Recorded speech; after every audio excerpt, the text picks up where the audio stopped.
made it so difficult for the striker. Presence alone just caused him a problem. Here, short one. Hai guys, bersama aku lagi Faizana. So sekarang ni jam menunjukkan pukul 4.30 pagi dan aku planning untuk pergi road trip sekitar Pantai Timur. Mungkin Kuantan ataupun Terengganu menggunakan satu kereta EV yang terbaru masuk pasaran Malaysia.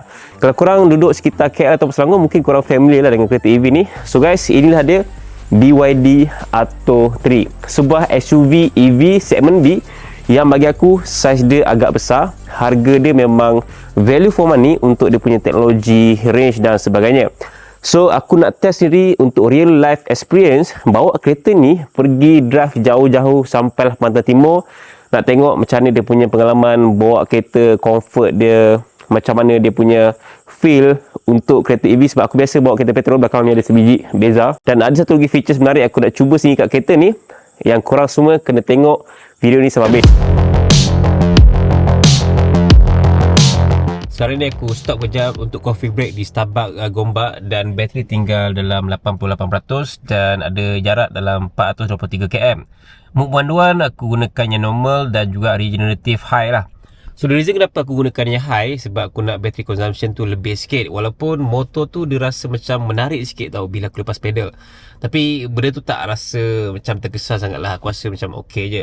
And then normally aku akan bawa dalam 100 ke 120 kmh macam tu. Korang nampak dia punya center console dia adalah macam cockpit European kan. Setakat ni daripada rumah aku tadi ke Starbucks Gombak ni dalam 12% macam tu lah dia makan bateri untuk BYD Atto 3. Not bad. Dan kita tengok once dah sampai dekat area gambar nanti berapa persen bateri dia akan tinggal pula. Okay, let's go.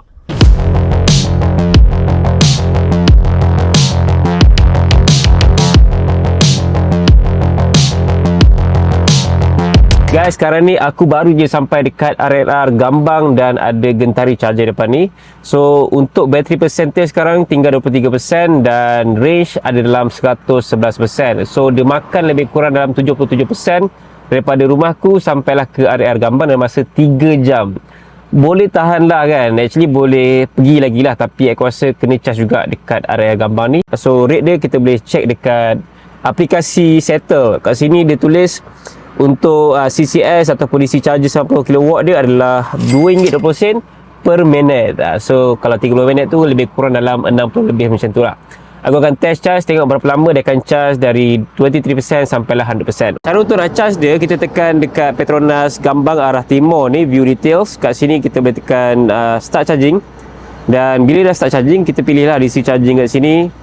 Tapi kena top up dulu. Untuk buka, tekan ni saja. DC charging ada 2 port tau, atas bawah. And then kita ambil salah satu, iaitu belah kiri. Berat juga benda lah ni. Just cucuk macam tu je. Okay. And then dalam apps dia akan tunjuk, dan dekat display ni pun dia tunjuk lah nanti start charging dia. Dia tunjuk sekarang ni 85.3 kW dan remaining time adalah 1 jam 2 minit. Memang dia makan masa lah. Time consuming tu ada kat sini lah. Sebab first, masa untuk kita nak mencari DC charger, sebab tak semua tempat ada. Mungkin ada DC charger tapi power dia tak cukup, ataupun ada charger tapi bukannya DC, AC saja. So DC kat Pantai Timur ni memang tak banyak, susah sikit nak jumpa. And then bagi aku, the problem is time consuming untuk korang nak menunggu dia charge. Kalau compare dengan petrol, kau pergi situ, kau bayar, dalam masa 2 ke 3 minit dah korang boleh isi settle dah kan dia punya minyak. Tapi charger ni, itulah dia, waktu menunggu tu agak lama sikit. Bergantung pada fast charger tu dan juga bergantung pada kapasiti bateri berapa persen ada. Orang yang dah biasa isi minyak petrol, benda ni agak renyah sikit lah, nak menunggu lama sikit kan. But kesabaran tu penting lah kalau korang baru nak pakai kereta elektrik dekat Malaysia ni, sebab ini adalah antara fasa terawal.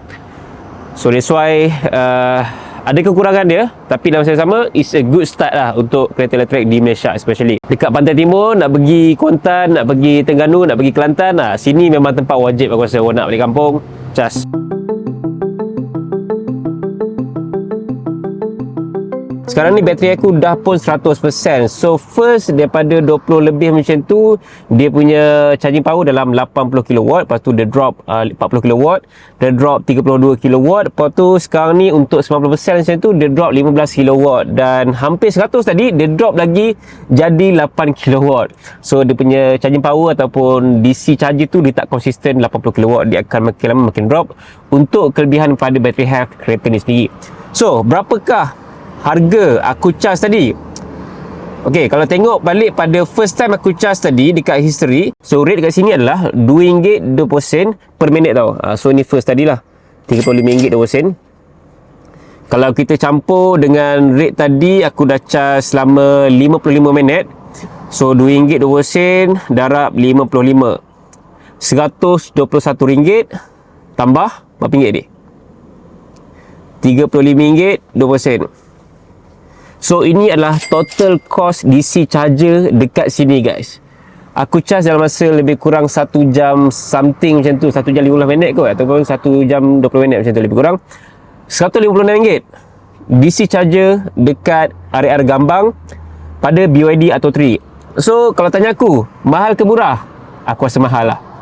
Memang cukup mahal kalau compare tu kereta aku yang gunakan sebelum ni, SUV juga, iaitu Volkswagen Tiguan Allspace, much cheaper dari segi dia punya fuel consumption, harga minyak petrol tu sendiri. Nak kena tahu tujuan utama kenapa korang nak gunakan kereta elektrik di Malaysia.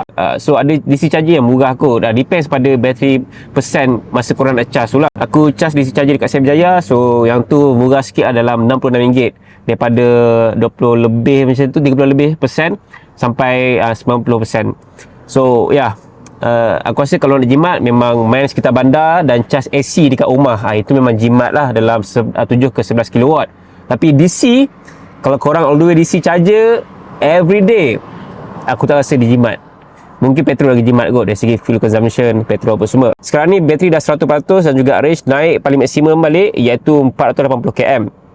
Dan aku ada perjalanan daripada Gambang ni nak ke Terengganu. Sampai situ tak jauh sangat dah dekat sikit dah. And then kita akan lepak, shoot dan akan patah balik lah ke Selangor balik. First aku nak share pasal pengalaman driving kereta elektrik, especially BYD Atto 3 ni. So kita tahu yang kereta ni adalah full elektrik, dia tak ada engine, tak ada gearbox, tak ada piston apa semualah. Memang totally different daripada kereta petrol ataupun internal combustion engine. Sebab first kita start kereta ni memang tak ada bunyi langsung guys. Aku pun tak tahu yang kereta ni dah start ke belum start ke. At first memang agak confused, tapi bila dah guna few days, aku pun dah faham lah. Nampak je display dia keluar, ada animation dan juga ada bunyi burung lah, ada bunyi dia punya unik tu kan. Aku tahu bahawa engine dah start.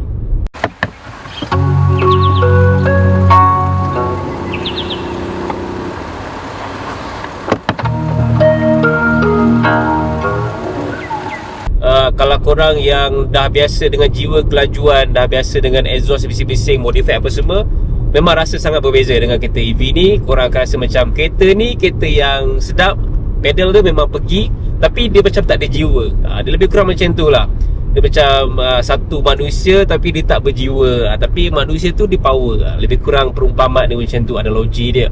So kereta ni nak cakap pasal laju, memang cukup laju. Nak overtake, korang nak potong kereta depan tu memang boleh, tak ada masalah. Walaupun kereta ni berat dalam 2000 lebih kurang kilogram macam tu, tapi dia still rasa pergi. Tekan pedal rasa pergi, tekan perigi. Dia umpama macam tu. And then dari segi torque apa semua, nak dapat maximum torque, korang boleh gunakan yang sport mode. Untuk yang normal mode pun aku rasa dah cukup baik dah. Tapi aku at first macam mengenongi sikit lah dengan bunyi daripada dia punya signal. Sebab aku ingat macam ada warning alert ke apa kan. Bunyi signal dia macam soft, tapi macam ada tak ada. Teng teng teng teng.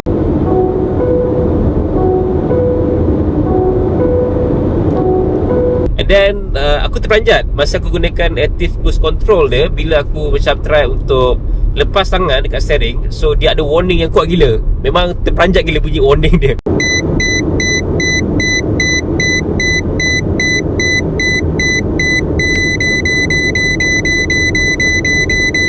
And then dari segi dia punya pemanduan driving, bagi aku memang kena dengan harga dia RM170,000 macam tu untuk extended range ni.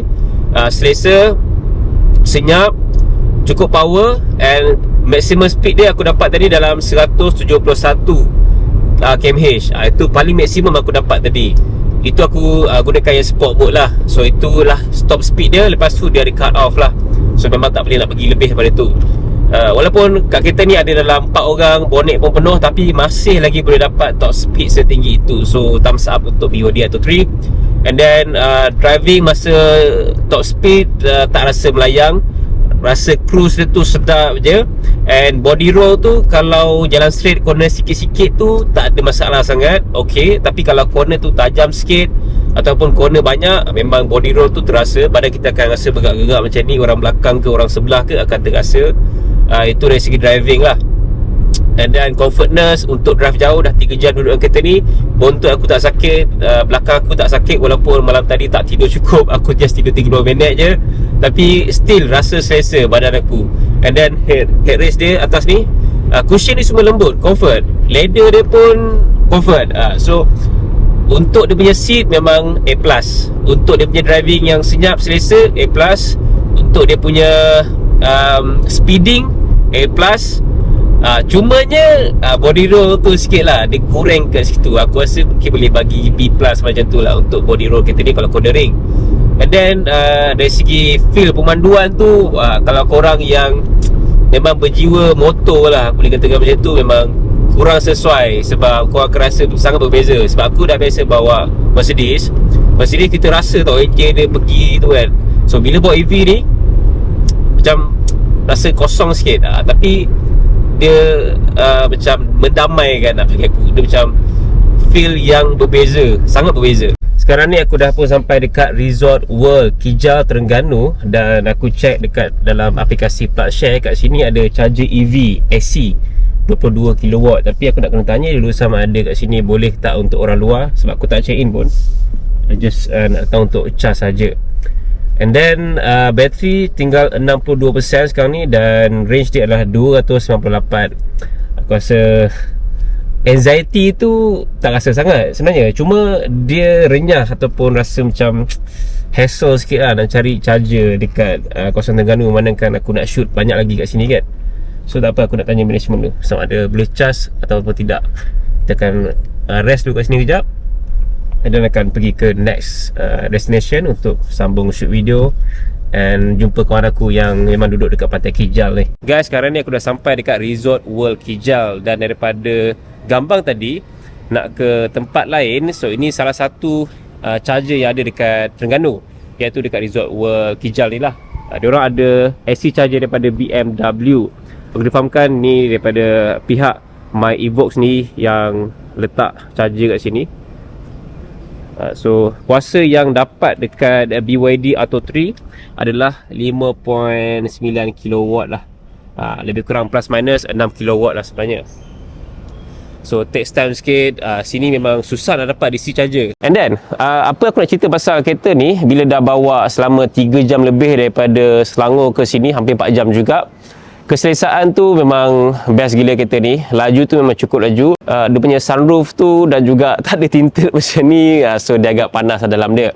And then aku kurang gemas sikit dengan dia punya positioning aircon dekat bahagian center console tu. So dia less practical, dia lebih kepada kosmetik lah. Aku rasa kebanyakan kereta ni memang lebih kepada kosmetik. Dia bukannya features yang bagi kelebihan sangat pada pengguna. Lagi-lagi dekat door handle untuk buka, orang dalam nak buka tu kan. So aku rasa dia macam less practical, but in the same time dia nampak unik dan juga kosmetik. Lagi-lagi satu lagi perkara dekat bahagian kompartmen yang ada string tali gitar tu kan. So every time kalau anakku naik kereta ni, memang benda tu akan dimain oleh budak-budak lah. So kalau kita orang besar ni, benda tu tak kisah pun, tapi budak-budak memang benda tu akan selalu disentuh lah, sebab unik dan juga ada bunyi kan. So something yang agak annoying sometimes. And then ada bunyi yang annoying juga kadang-kadang bila drive below than 30 kmh.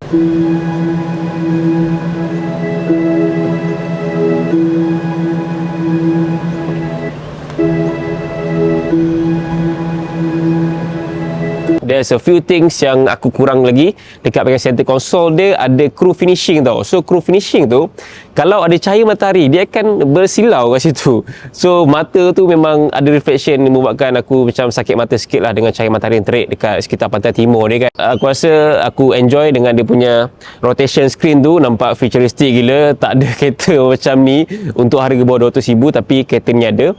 Kabin yang besar, ruang dia, kaki, headroom semua cukup perfect lah untuk sebuah SUV segmen B dengan harga sekitar 170,000. Design dia pun korang nampak dari depan sampailah belakang, ini memang design yang aku rasa dalam masa 5 tahun pun still nampak feature proof. Dia tak nampak design yang klasik pun. BYD memang make a good design untuk kereta SUV diorang.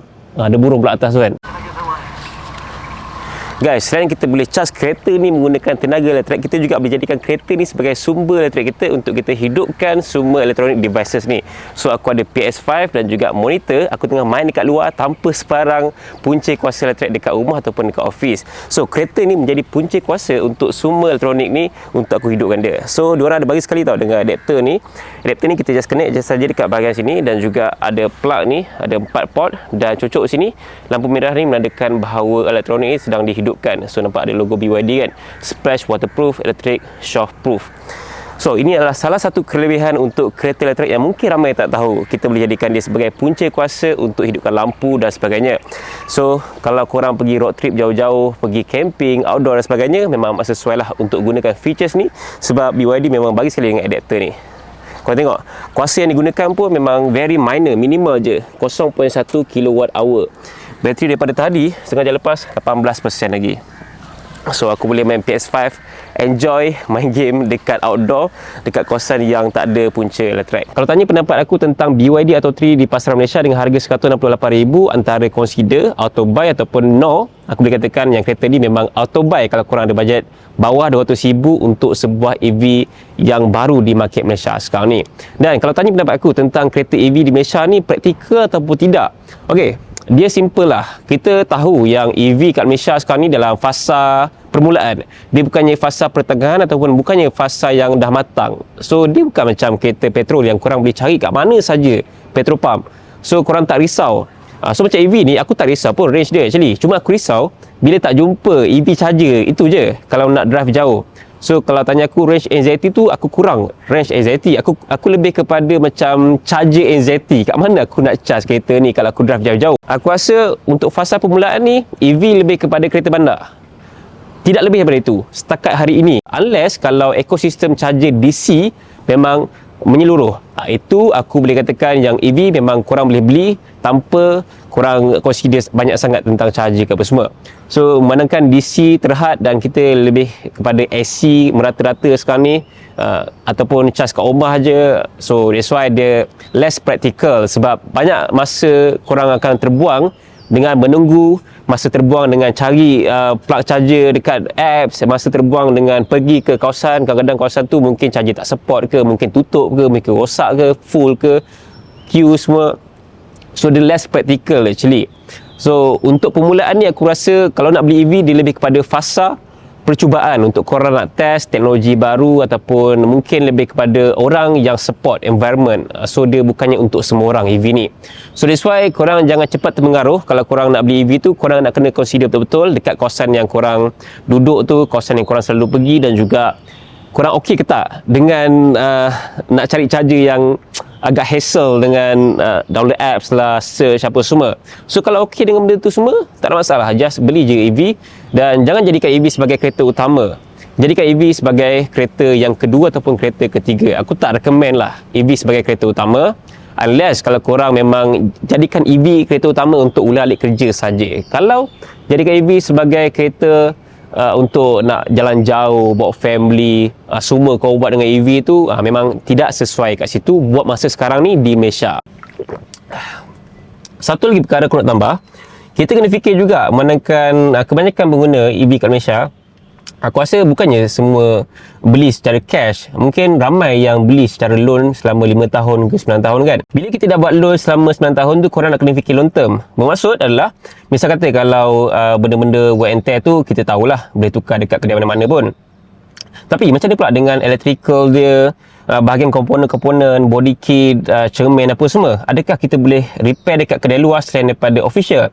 So itu adalah persoalan yang mungkin susah kita nak jawab dan juga very subjektif, sebab kita tahu EV ni baru, lagi-lagi brand BYD ni. Aku rasa benda ni kita nak kena bergantung juga dengan official punya repair parts lah.